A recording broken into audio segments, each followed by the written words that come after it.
Hi, this is Ed Lawrence with Colliers. I'm sitting down with Don Smith, who is President and CEO of RIDC here in Pittsburgh. Hi, Don. Thanks for your time today. Good morning, Ed. This is the interview for the third quarter 2025 Colliers reports that will be coming out at the beginning of October.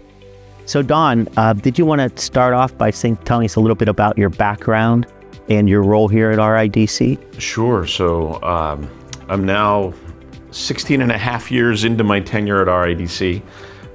So it's been a long run and a fun one.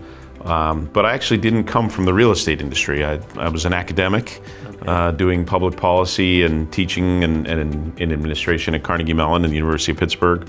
Was on the board of RIDC and saw the good things that it did related to its mission. And then when the previous CEO retired, they asked me to interview for the job, and it's been a lot of fun ever since. Yeah, fantastic. Well, on behalf of Colliers, we appreciate all the collaborating that our firm has done with the RIDC and really enjoy working with you and your team. So, and maybe to jump into a little bit further about your mission and so forth, because RIDC is a very unique entity.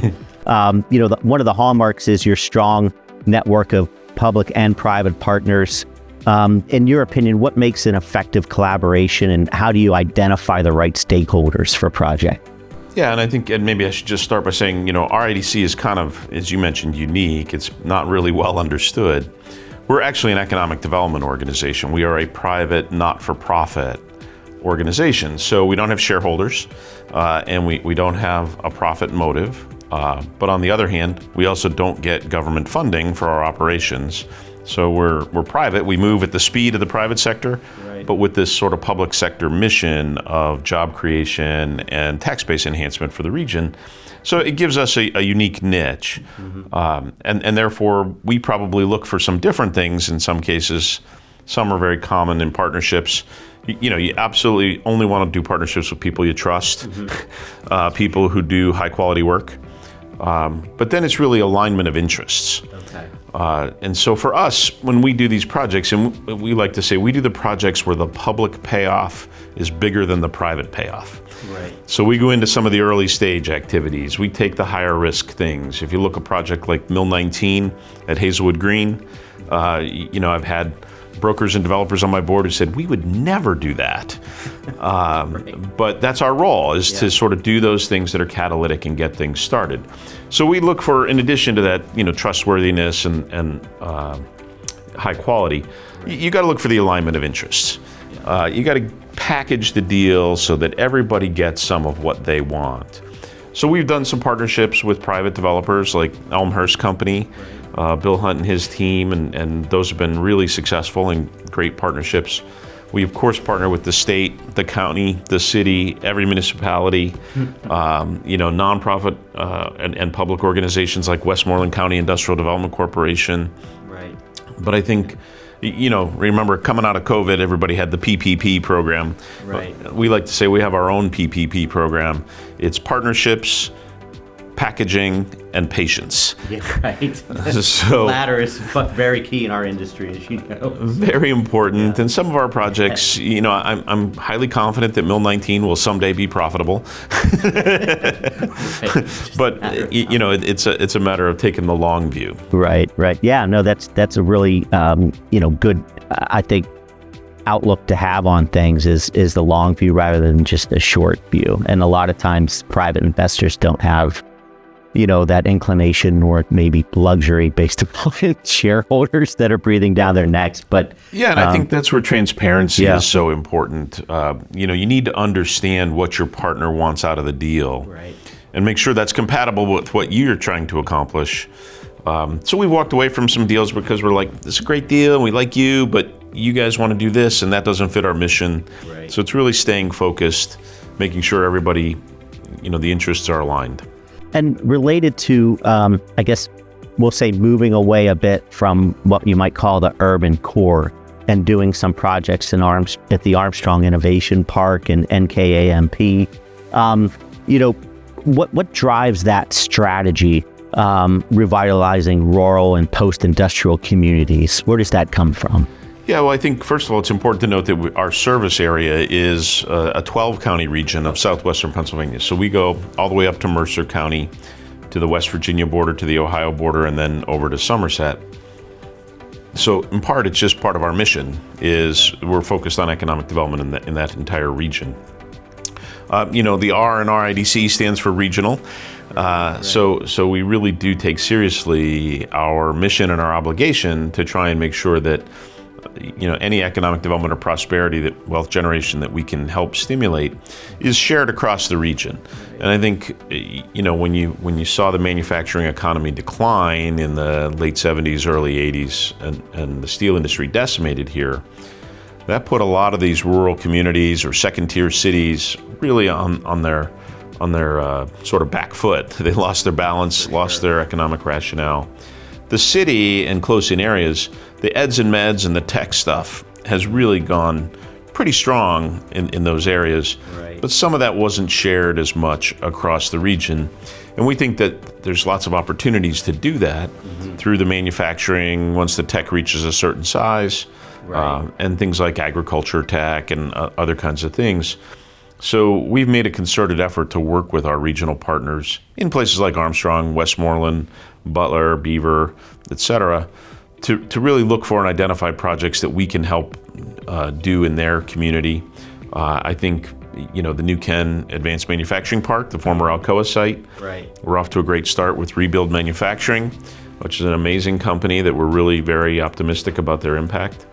But in part because of them, we're seeing some other folks looking at that site, and really that was once the center of the economy of New Ken. Okay. And then it's been largely abandoned for many years. Right. So the opportunity to bring that back to life and to breathe some life into the Main Street redevelopment and the other things that are going on in New Ken, is really important to us from an economic development standpoint. Yeah, it's exciting. We do a lot of work with Westmoreland County, and they have a terrific economic development team there, and they really know what they're doing. And hopefully, with Penn State's announcement of the campus closure, there'll be someone or another group that steps up and is able to fill that gap and that role. We'll see how that develops. Yeah, Jason and his team are great. I mean, we partnered with them on the new Stanton facility, the former Sony manufacturing plant, 2.8 million square foot building. And that's going tremendously well. And we had so much fun doing that. We decided to partner with them on New Ken. And so can't say enough good things about Jason and the commissioners in Westmoreland and their commitment to partnership. And you touched on this just a moment ago, but in terms of robotics and advanced manufacturing, obviously we had some key political figures in town at CMU a couple of weeks ago, which was exciting. Just curious how the RIDC goes about positioning your entity to support those sectors and allow them to continue to evolve and benefit the region. Yeah, I think we're really fortunate that we can take that long view. And then, myself, Tim White, we both spent a lot of time at CMU and Pitt. So we have a lot of connections to the tech community. And we've had the luxury of some opportunistic things like the chocolate factory in Lawrenceville. We acquired that because we sponsored the PETA loan and they defaulted, and so we ended up with the facility. It turns out it's adjacent to the National Robotics Engineering Consortium, and so we've repositioned the chocolate factory, and so many of the spin-outs and startups coming out of NREC started in the chocolate factory. Yeah. So whether it was Uber or Argo or Carnegie Robotics or Seagrid, Red Zone, those all started in the chocolate factory, many of which have now gone on to become much bigger entities in the region. And so, we saw the opportunity there and the success. And based on that, we built the Tech Forge in Lawrenceville, which was really the first purpose-built robotics and autonomous vehicle building in the market. Right. People told us we were crazy for building high bay space that was fully conditioned, that would cost, in the 20s of dollars per square foot. Right. No one will ever pay that for flex. And yet the companies love it. And if I had 3 more of them, I could fill them up. So, we try to sort of anticipate where we see the signs of growth and where the opportunities are. And then because we don't have shareholders and we don't have to hit a return threshold, we can go ahead and make some of those speculative or catalytic investments to try and bring some product on market to help the region capture those opportunities. For sure. And as you know, Pittsburgh is not a spec building type of a market, but I mean, you take it about as far as almost building spec with the amount of money that you invest in that infrastructure, because as we know, when these companies are formed, they're looking for rapid growth, and being able to provide that space to them out of the gate is a huge probably factor in their success. Absolutely. And I think one of the nice things is because we're approaching 8 million square feet of real estate in the market that we own and manage. And we have everything from 2,500 square foot spaces or even smaller in Keystone Commons, all the way up to hundreds of thousands of square feet. And so we always tell the companies that go ahead and start in the chocolate factory. If you outgrow the chocolate factory and we can't accommodate you there, we don't care how long your lease is. We'll tear it up and we'll put you in another facility that will accommodate your growth. And as a result, we've built a really strong relationship with those companies, not only for their future growth, but then they bring, their colleagues and peers from Carnegie Mellon or Pitt or whoever start thinking, oh, you should talk to RIDC because they worked with us on this. And so, not just being their landlord, but viewing ourselves as their partner in facilitating their growth, because those companies are going to create the jobs and the opportunity in our market. We try to do what we can to support them. That approach definitely has paid dividends, so no doubt. So to wrap things up a bit, this is one of those forward-thinking questions. As you look at the RIDC's future, kind of the immediate future, perhaps 12, 24 months, what are you most energized about?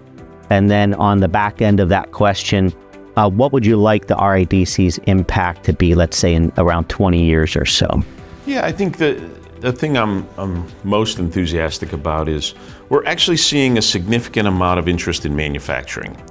And so for us, when the industrial that we do is really not warehouses, which, broadly, nationally, that's what they consider industrial, but we do an awful lot of manufacturing space.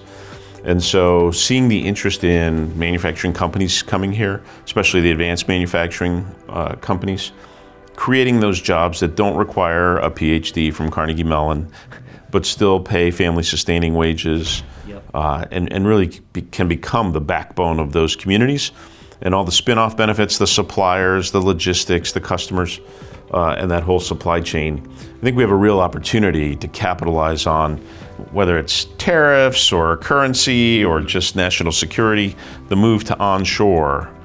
Pittsburgh can compete in that, particularly if we get out of our own way on energy development.